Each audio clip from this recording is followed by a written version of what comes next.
Hey, what's up everybody? This is Chris. Thank you for watching my video. Alright guys, there is something I want to read. It's a little long, but I think this is something that needs to be heard from the average person who doesn't realize um, that if you don't research history, you're bound to repeat it. And you're going to hear things in a story that I'm about to read that is going to shock a lot of people who have never heard this stuff before. So I would highly recommend watching this video with somebody that is one of those people that doesn't believe bad things are happening or bad things can continue to happen. I'm going to try and read as much as I can because I only have 15 minutes, so bear with me. And I will post a link, so if you'd rather hear it from the source, you can do that. So I'm going to read an exact quotes from a woman who survived the times during Hitler's time. Here's her story. All right, this took place December 22nd, 2012. What I'm about to tell you is something you've never heard or read in history books, she likes to tell audiences. I am a witness to history. I cannot tell you that Hitler took Austria by tanks and guns. It would distort history.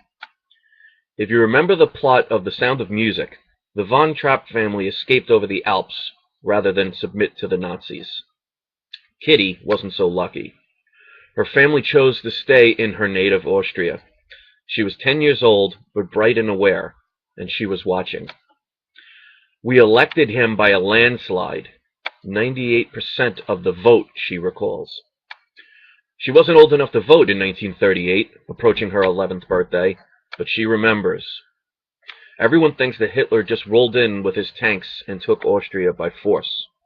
Not so. Hitler was welcome to Austria.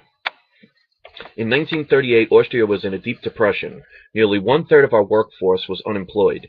We had 25% inflation and 25% bank loan interest rates. Farmers and business people were declaring bankruptcy daily. Young people were going from house to house begging for food. Not that they didn't want to work, there simply weren't any jobs. My mother was a Christian woman and believed in helping people in need. Every day we cooked a big kettle of soup and baked bread to feed those poor hungry people, about 30 daily.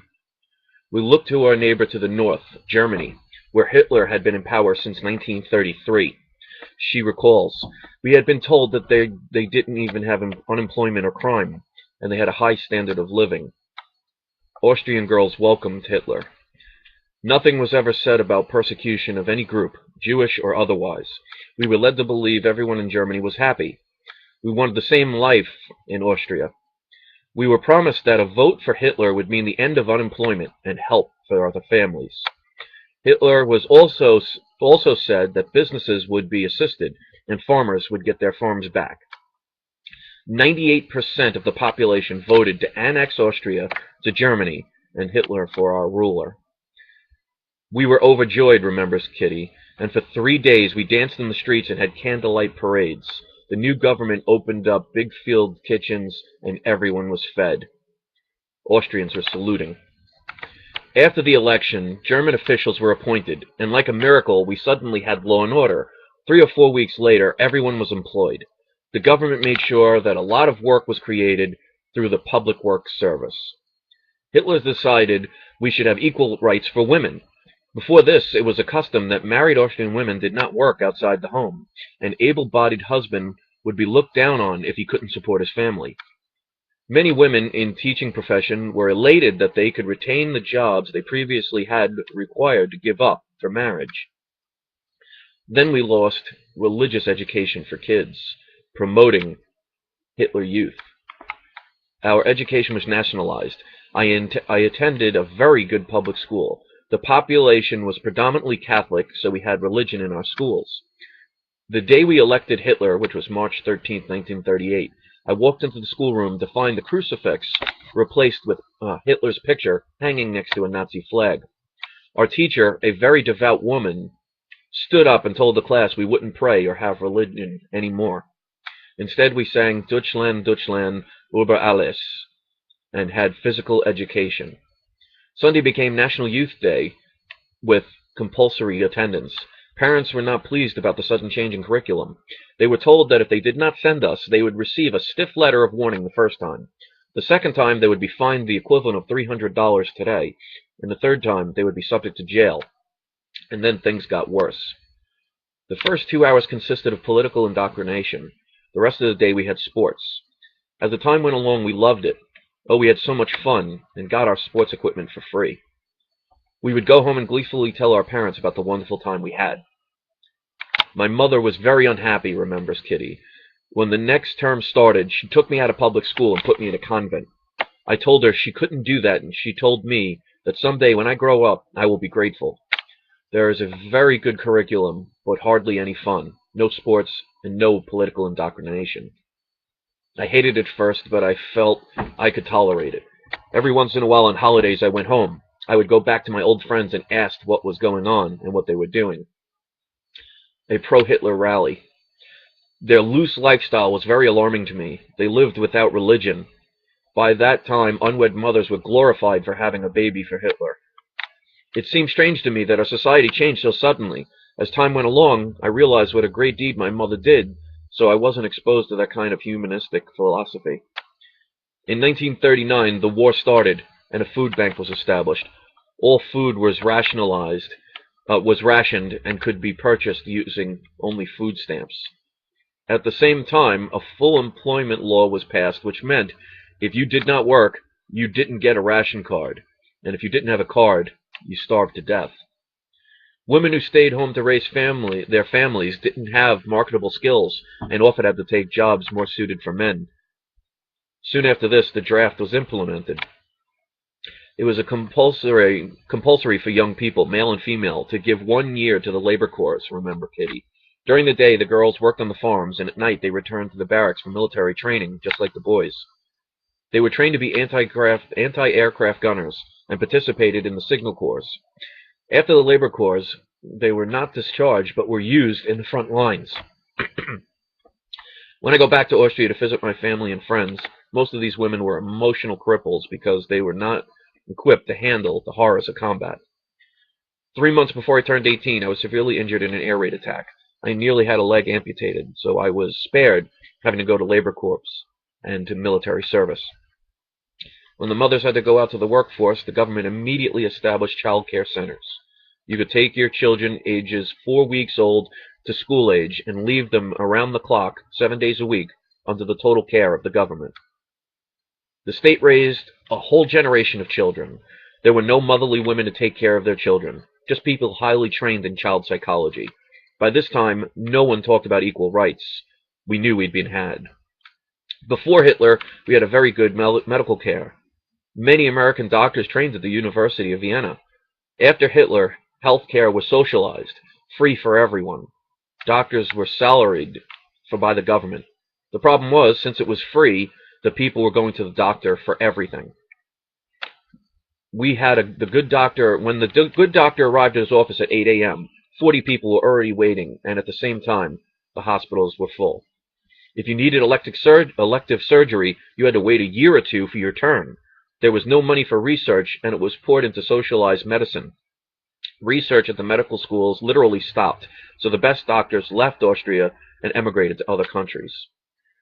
As for health care, our tax rates went up 80% of our income.